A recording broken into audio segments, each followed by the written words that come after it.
Hi everybody and welcome back to the channel. In today's video, I'm going to be making oat milk creamer and I'm going to take you along for the journey.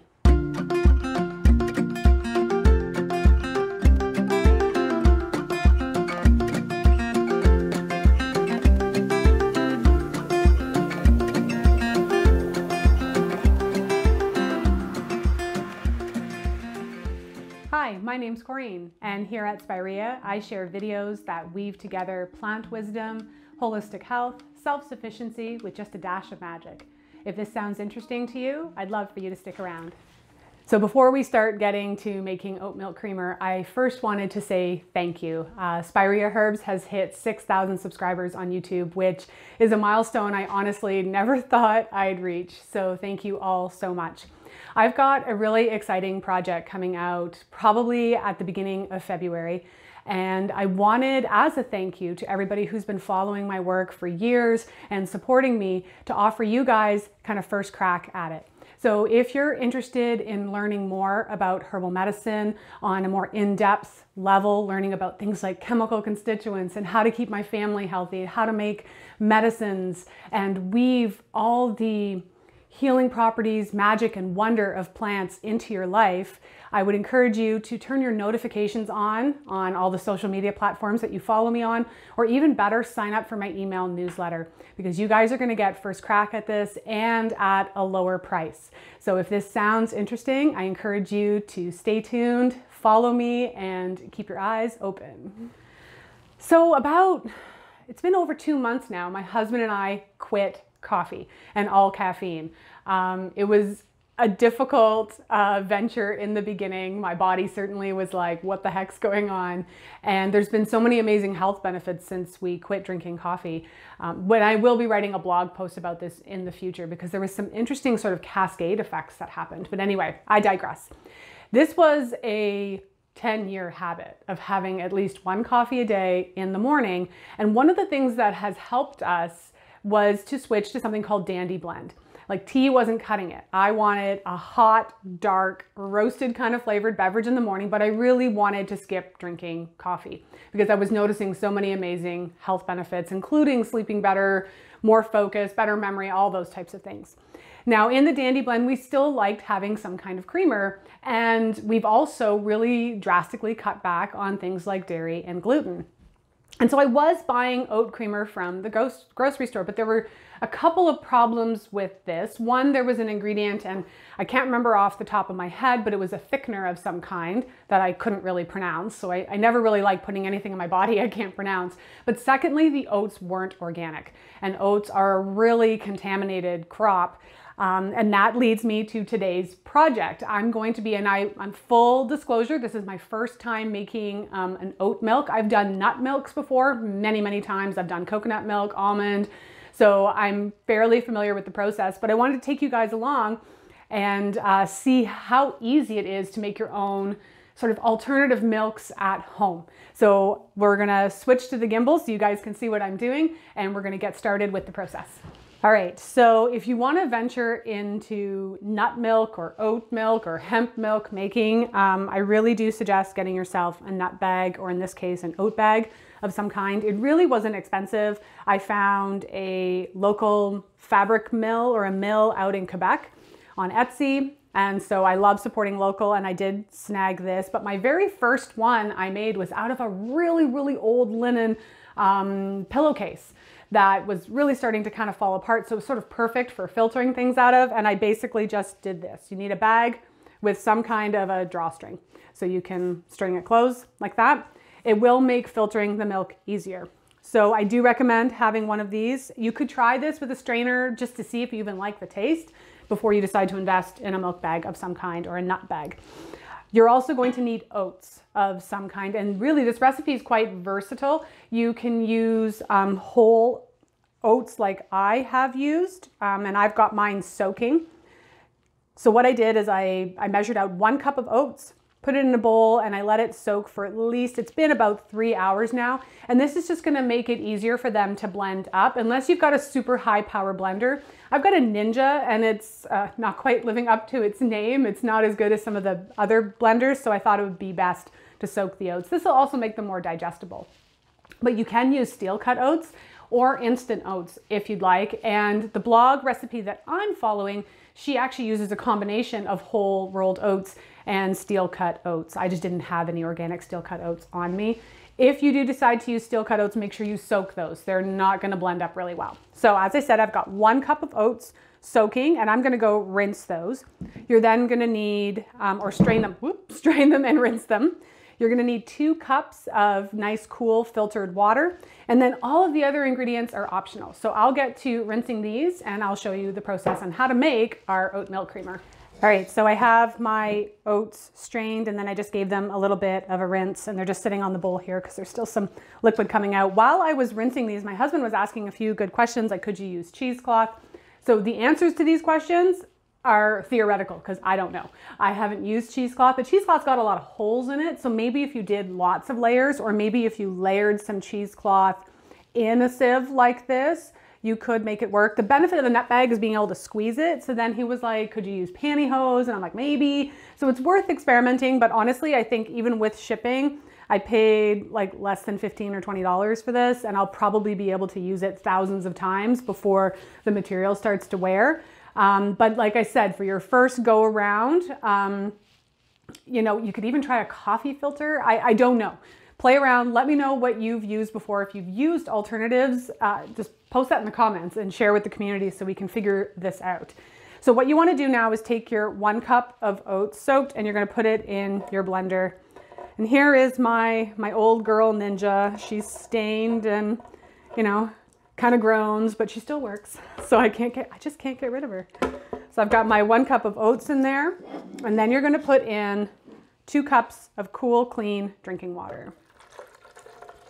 Now here's a part that's really important. We're going to blend this for 30 to 60 seconds, tops.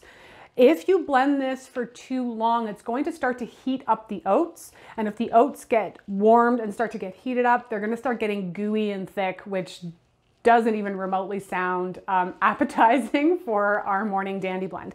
So I'm going to put my lid on my blender and we're going to get blending.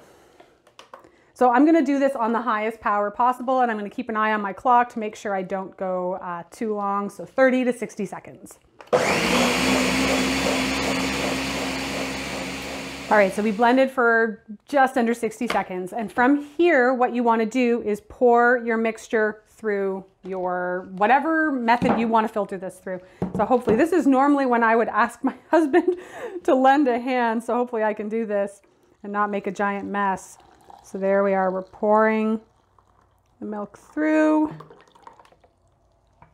Excellent.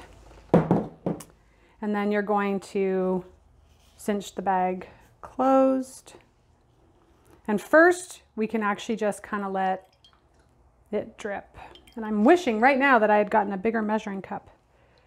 You can see it's filtering out. Resist the urge. As I said, I've done this before. Resist the urge to squeeze the bag at this point, because gosh, it's gonna make a mess. So I usually let it kind of self-drip for a while, and then you can start to really just gently massage the bag. If you squeeze this hard, you're just gonna get oat milk all over you, all over the kitchen, all over your face. So be gentle. If you've ever milked a cow, which I haven't, so I can't speak from personal experience, you know, you're just kind of gently squeezing out the milk. So I'm gonna finish this up, make a mess all over my kitchen, and I will show you what we do after that. Okay, so from here is where you're going to add all kind of your little additives if you choose. You're done. You've made oat milk. So you really don't have to add any more if you don't want to, but we're gonna kind of go for like this salted caramel thing. Most recipes call for sweetener. So the sweetener is gonna be about 2 tablespoons, or in this case, I have some medjool dates that I pitted and then poured boiling water over them to really soften them up. So that way, my old girl Ninja here will actually be able to blend them up. So that's going to kind of give us our caramel flavor. And I'm going to add about 2 teaspoons of my own homemade vanilla extract and just a little bit of salt. Now, a lot of these recipes called for either like liquid coconut oil or MCT oil. I don't have either of those on hand. I'm going to do a bit of research on MCT oil before I jump on that bandwagon. But the reason they call for the oil is to give it a creamier texture. So for this first batch, we're going to skip it. I've contacted a few of my nutritionist friends to get the skinny on this MCT versus coconut oil thing. So if you do decide to add some oil, make sure it's in liquid form because you are going to have to refrigerate this. So if you use solid coconut oil, it's just going to solidify in the fridge and that's going to be gnarly. So we're going to pour, as you can see, I cleaned out my blender and we're going to carefully, such a disaster in the kitchen, pour my oat milk. And like, look at this color. It's kind of amazing. So the variations, there's lots of different variations. You can hop onto Pinterest to look up some different recipes. Like I said, I'm going for kind of a salted caramel thing. If you just want vanilla, you would just add up to 2 tablespoons of vanilla extract to this and then add sweetener of choice. And sweetener is to taste. So I do recommend you taste this. So I've got some vanilla beans. It's not a very strong vanilla extract because I just started it not that long ago, but it's what I've got. So I'm gonna add 2 teaspoons of my homemade vanilla extract, a couple cracks of salt. All the recipes calls for a pinch of salt. So that's kind of what we're going for. And then I'm going to add in my soaked medjool dates. I definitely recommend soaking them first. They're much, much softer. So there's a better chance that my blender is going to be able to blend these up. And here is also when you would add your, I believe it was 2 tablespoons of either like liquid coconut oil or MCT oil, if that is your choice. And that apparently is going to give it a creamier texture. So I'm going to blend this up and we'll see what the final product looks like. All right, so we're done blending and old girl ninja was not able to completely pulverize the dates. So I'm going to give it one last filter, just through a mesh filter like this. And this is actually seems like it's going to take a while to get all those date bits out. So I'll probably do that off camera. One of the things I want to talk to you guys about is what to do with the leftover oats. I know some people who have used them in baking and things like making oat muffins. You can, of course, just compost them. We're probably just going to feed them to the chickens. So once you have your milk done, you're going to put it in a container of your choosing and store it in the fridge. Most of the recipes that I looked at said it lasts about 6 days in the fridge.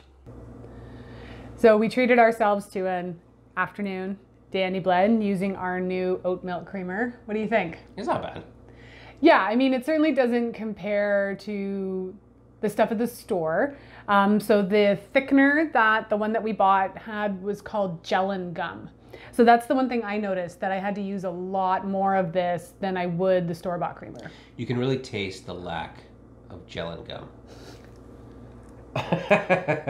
So I'd say it more compares to like a nut milk that you would buy, like an almond or a coconut milk at the store. But I like that it's organic. It does add some sweetness. Yeah. But and it could be a bit sweeter. And I taste no vanilla. Well, that's because my vanilla extract was weak.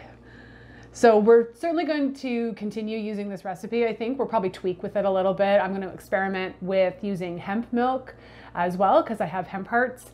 And then once my vanilla extract's a little stronger too, we'll keep playing around. And I think I might tinker too with the ratios of oats to water to see if I can make it thicker. Yeah. That's what some of the blog posts that I was reading were saying, that it's the addition of that MCT or coconut oil is what gives it that creamier texture. So I might play around with that as well to see if we can get it closer to the store-bought stuff. What do you think? Sounds good. Good. Well, if you have any questions or comments or any tips or experience in making your own oat milk creamer, please leave those below.